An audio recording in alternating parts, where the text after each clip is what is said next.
Republicans have been saying for a while now, oh, Obama's budget is unacceptable, and God, if we were in charge, things would be so much better, and we've got a way to rescue the economy and at the same time keep deficits under control.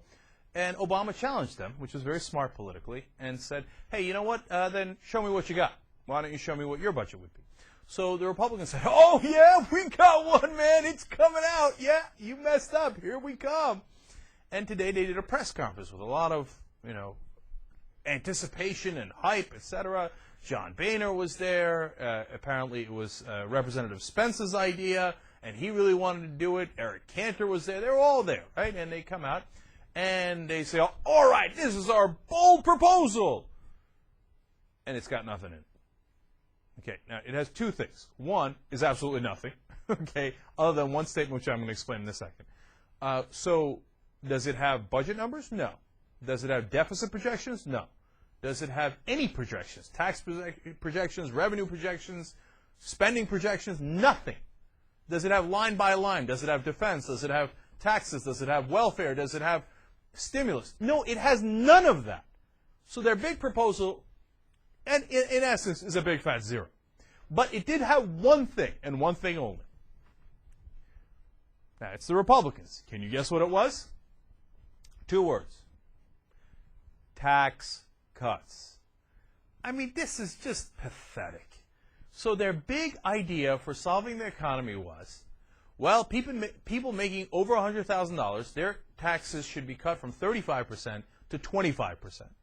And people making under $100,000, their taxes should be cut to 10%. That's it. That's the whole proposal. Do you have any idea, one, how intellectually bankrupt that is? To say in the middle of this crisis, we're not going to do any spending. All what we're going to do is more tax cuts, the same thing we've been saying for the last 30, 40 years. And then number two, that proposal sucks. You want to talk about the deficit? They claim they care about the deficit. If we did that, the deficit would be, 2, 3, 4 times larger than it is now. What are you going to do? You're not going to collect taxes? You're going to bring the top bracket down to 25%? What you're going to do in the middle of this economic crisis is you're going to cut taxes for the wealthy. That's your bright idea. It's pathetic, man. It's like, look, I have my issues, I've said over and over, with the Obama administration and how the Treasury is handling this. There are so many legitimate criticisms that the Republican Party can do now, and I keep hoping in the naive belief that one day they'll pull their head out of their ass and actually do their job. Instead, they don't think at all, and they come up with this pathetic excuse for a plan, which is the same goddamn plan they've had for the last 30, 40 years. Let's just not tax anybody, and sure, it'll work out. What's your spending cuts? I don't have any. Who cares? Deficits don't matter. Stimulus package, we don't need no stinky stimulus package. This opposition is useless. Look, this is exactly what a country can use an interesting, constructive opposition that says, look, how about we do it this way or that way? I agree with this, but I don't agree with that. Instead, it's a blank wall of no and stupidity.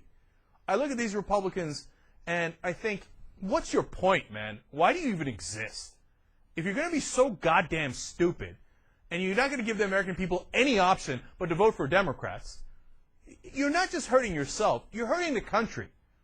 I mean, I don't want a one-party rule. I want there to be an interesting discussion about what the right thing to do is. But these guys are knuckleheads. What am I going to listen to? Boehner telling me that we should cut it down to 25%? So I don't take him seriously. And this is what I think of the Republican proposal. Okay? So who am I going to have the debate with? I guess maybe it'll break down to two sides of the Democratic Party. But this Republican Party is on its deathbed, run by a bunch of morons who have no ideas and are proud of it. They put together a press conference. They're like, oh, yeah, I'll tell you what. Well, we got bold new plans. And at the end, they give us the same stupid tax cut idea that, one, they've had for all this time. But number two, that didn't work. Look at what Bush did. All he did was cut taxes. And at the end of it, what do we have? The largest economic collapse of our lifetime. And so you think the right answer is to do that again. I mean, look, that's why I call you stupid, because there's no other word for it. If we did that, do you know how bad, not just the country would crater. they're the worst. So don't ever mistake me when I criticize the Democrats, and there's a lot of criticism that I do and that they merit. Don't make the mistake of thinking, well, that means that I think the Republican alternative is better. I wish it was, but it's pathetic, and it's not even close to better. It's not even within the realm of consideration.